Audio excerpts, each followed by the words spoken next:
Hey everybody, welcome back to the channel. Today we are showing you a brand new project that we got going on. This is Project Silver Dollar. We're not going to go into a whole lot of details about what we're doing because some of it's a surprise, and the other part of it is we want you to follow along with the build. Exactly. We are, however, today we're going to go over the truck, talk about the specs, you know, basically the customer, what the customer does.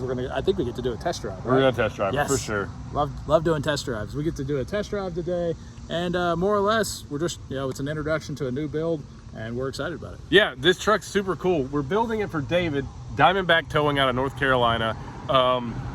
First brand new truck, and he said, you know what, I want it to be awesome right out of the gate, so that's what we're doing. Yeah, so we're gonna make this a really super cool build for David, and you know, let's go over this thing. All right, let's do it.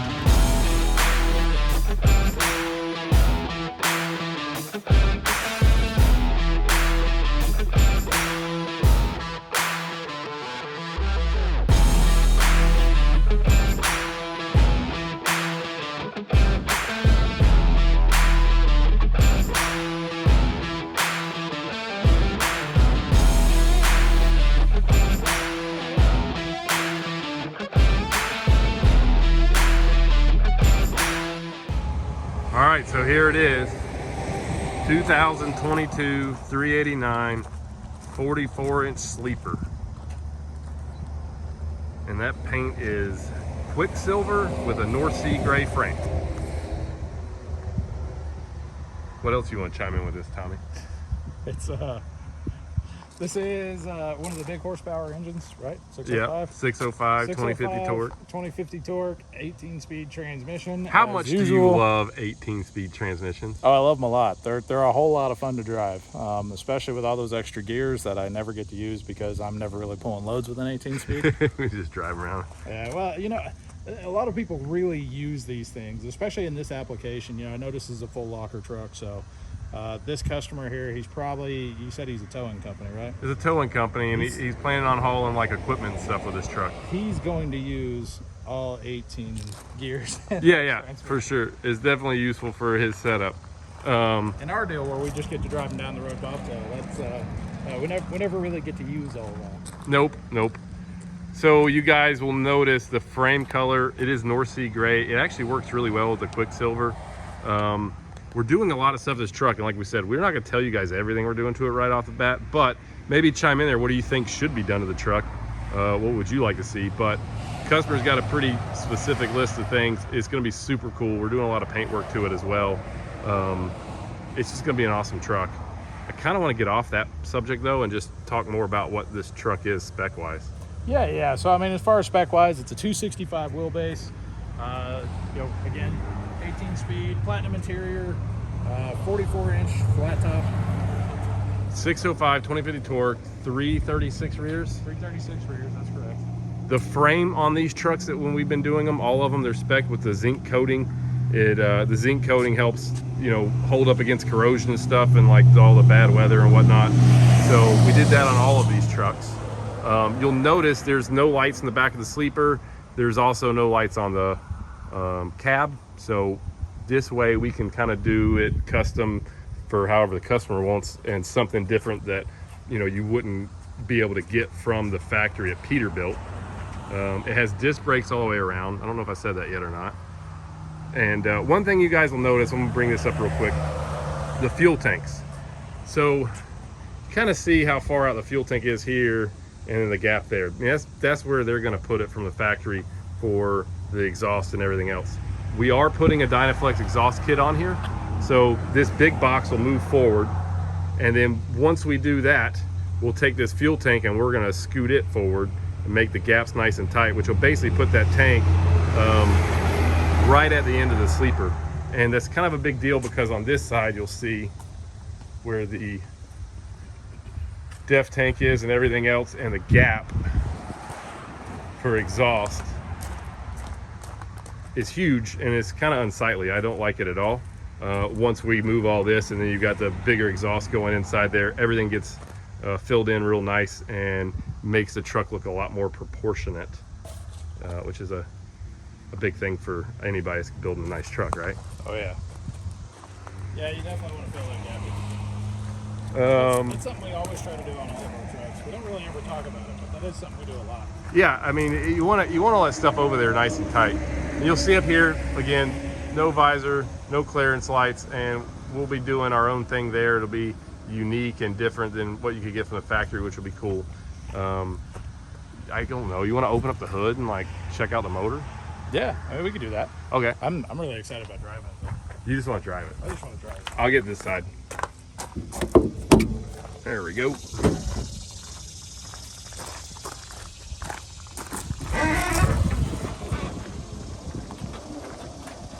Cummins X15. Oh man, we got this wrong. It's a 565 2050 torque. I thought it was 605. Well, we were 1 for 2. Yeah, I mean, we're pretty close. We got the 2050 torque, right? But yeah, so 565 2050 torque, which is a really good option if you're speccing a truck and you want the higher torque rating, the horsepower side. It saves you a little bit of money. It's a little bit cheaper to do a truck with the 565 2050 torque. Yeah. And what happens there too, on any 2050 torque engine setup, all your driveline stuff's all upgraded, right? Yeah, well, everything still has to be the higher torque stuff. So I mean, you're getting, I think it's the same transmission drive shafts as you would if you went with a 605 horsepower application. Really, the only difference is the warranty cost for a 565 horsepower versus a 605 horsepower is a little bit different. Yep, and you got beefier rear ends and all those things to handle, obviously, the extra torque. You'll notice it's got the air ride front end, 5.5-inch drop axle, dual leveling valves, one on each side. Got the disc brakes in here, and that's on all the axles. Yeah, and then over here on the other side of the motor, this is the party side. I'm gonna call it the party side because it's got the turbo. It likes to party. But super sharp. This truck is also pre-wired. A lot of times you can order your trucks with or without this setup, but I don't know why anybody would order it not pre-wired for breather lights. And you got extra pigtails here for your underlighting, which you can connect to your cab sleeper panels when you're doing lights there. So it's kind of, this thing's spec'd with all of the plugs pre-wired for everything. Obviously we're gonna do our own lights in the back of the sleeper, and it's pre-wired back there for that. So kind of the whole gig.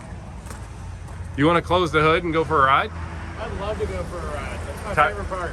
You just quit talking about it and just go do it, right? Exactly. Let's just go for a ride. All right. All right, real quick, guys. We're going to talk about the interior before driving down the road this time and kind of show you. I know in some of the previous videos, people are like, I'd like to see more of the sleeper and more of this and more of that. So we'll take a little bit of time, show you inside this truck a little bit more. It is a platinum interior package, right? Yes, platinum interior. It is the this is the highest level of interior that you can get with Peterbilt. They did the wood grain A and Bs.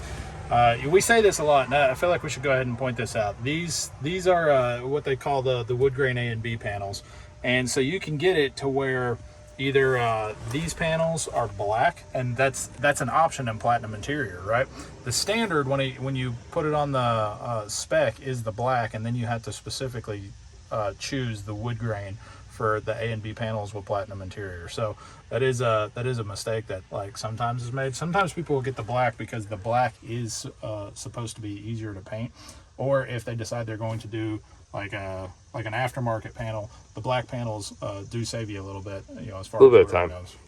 Actually, the paint side, we've kind of now decided we like these better because they prep a lot faster. Yeah, they prep faster, and it's and I've seen this before. People mess up and they only order A and B panels in wood grain, which means over here that's your C, and then your D panel, they'll end up being black if you're not careful when you're doing it. So you got to pay attention when you're doing all that stuff. Yep. One big difference in this truck, this is a flat top. Lately we've been doing a lot of the raised roofs, raised roof, ultra cab, whatever you call it, and well, you don't have all the extra space. So now with the flat tops, you don't get the little storage compartment there, and well, I mean, it's flat tops, a little less headroom. Yeah. And then the 44. So David's not really planning on like staying on the road and sleeping in this thing a lot. More or less, this 44 just gives him some room for carrying stuff with them on the road, and just having a little space. Not to mention just the 44s look cool. So, but you don't get a ton of room back there. But I guess if you wanted to take a nap, it'd be all right. Yeah. I wouldn't want to stay out on the road for like a week in this thing. No, I've never stayed in one of these before, so I don't. I've actually never laid down in a 44-inch bunk, so I don't really even know. As tall as you are, I think your head would be on one side and your feet are going to be on the other. You got to sleep at a little bit of an angle. It's going to create some issues. It's definitely a fetal position type bed. But yeah, so there you guys go. There's the inside, and I don't know if you want to bring a bunch of attention to like all these gauges, man. There's all these gauges that tell you a lot about what's going on with the truck, but at the most important gauge of all of them is this one right here. Let's zoom in on that. Hang on. Zoom in there. And that means the first place we're going when we start driving this thing is straight to the fuel station. Oh man, I hope we make it to the fuel station. That's pretty low. That's low. I mean, luckily we're real close to a fuel station, but I don't like it when there's a gauge in the red. No, when the light's on, that's not cool. That's always bad. All right, well, let's go get gas. Oh, not gas. Diesel. Yeah, dude, your shirt says all class, no gas. That's that thing where you know you no like gas. you ever like you just have that one thing you just always say. It's yeah, like a hot tub is always a jacuzzi, even though it's probably not a jacuzzi brand. Right. Yeah, like most people think that all tractors are John Deere's. It's just... And all trucks are Peterbilts. Yes. All good ones, at least.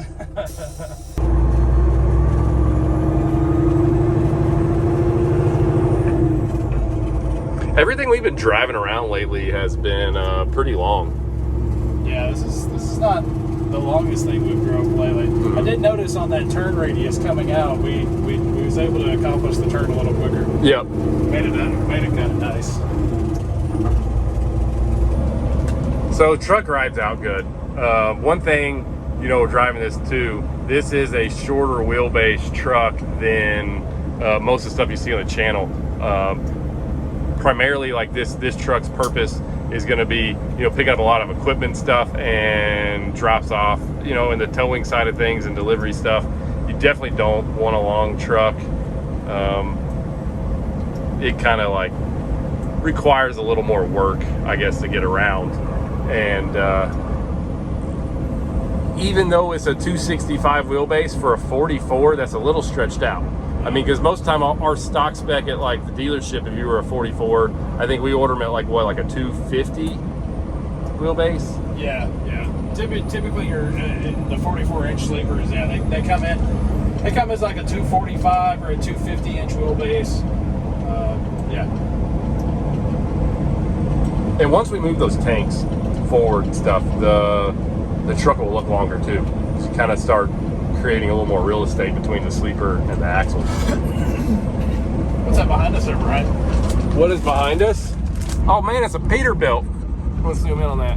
That's a 379. Yeah, it is. Cattle hauler. Pretty cool.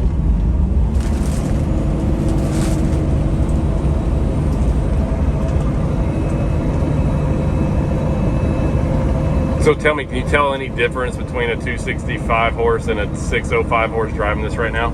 265 horse? Oh my gosh, what's wrong with me? What is wrong with you? 565 horse versus a 605 horse, can you tell any difference? Well, the big difference is in the pedal and the torque, right? So, right. I mean, if we would have got the 565 1850 torque, yeah, I would probably been able to tell a difference. But without a trailer behind me, no. It's kind of hard. Yeah, there's definitely not a whole lot of difference.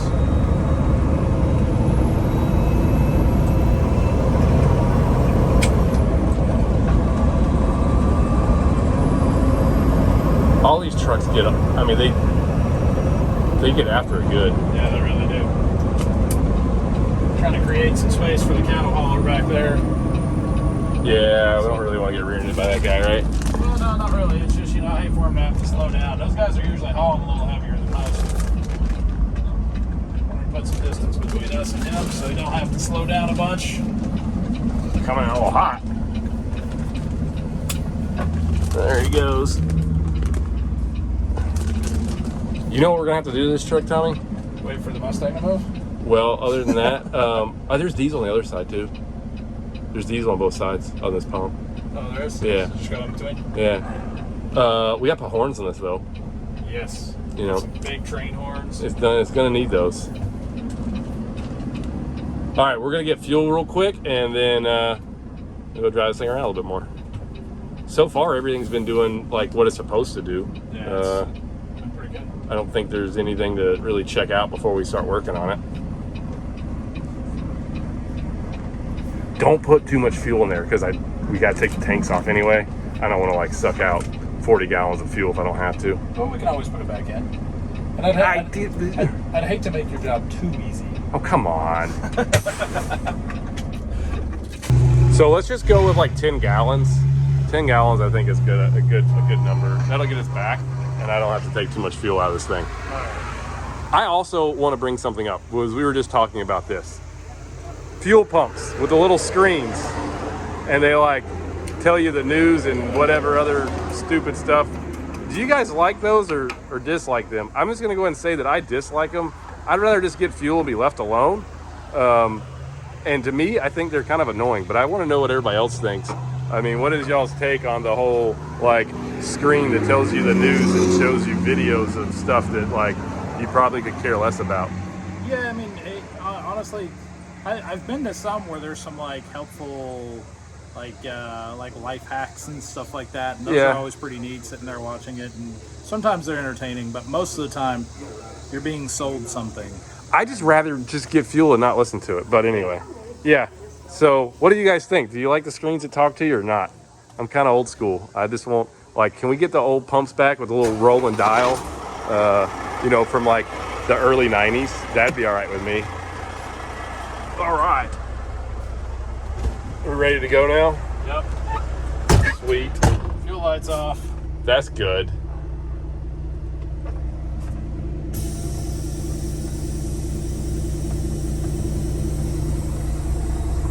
$3.19 for diesel now. Ain't bad. All things considered. No. You look at the price. I mean, like where we are in Tennessee too, I've noticed that our fuel tends to be cheaper than a lot of other states.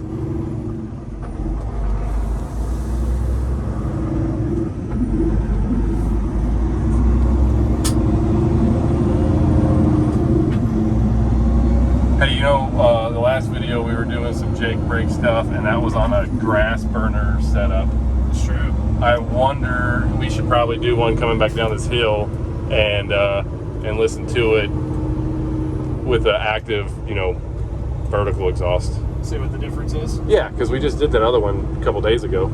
I hope the microphone on the camera picks it up well enough.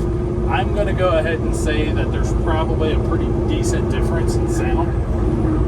I don't think there really is at all, but that's just me. I mean, all these trucks are quiet enough that, you know. Yeah, we talked about the extra insulation and what it does. But, all right, here we go. Jake's on full blast. It's been 60 mile an hour down the hill here.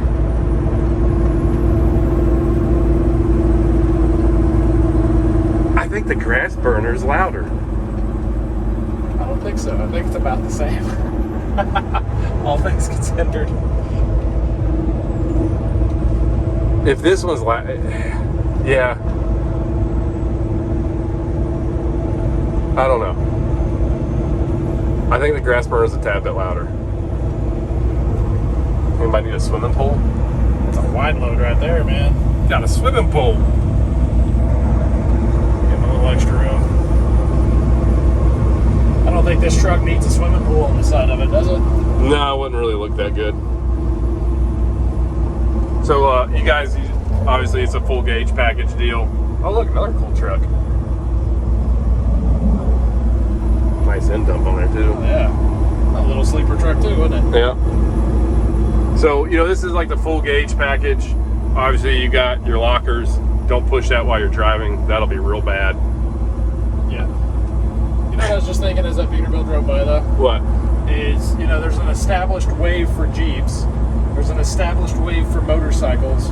Yep. Like, why can't we find somehow, some way, like, get with all the Peterbilt guys out there and establish some sort of wave for Peterbilts? You know, I've noticed when we're driving around, though, if anybody's ever waving at us in a truck, it's another Peterbilt. Yeah. They definitely do kind of like a quick wave, just a little steering wheel wave. But I don't think that happens with a lot of the other brands.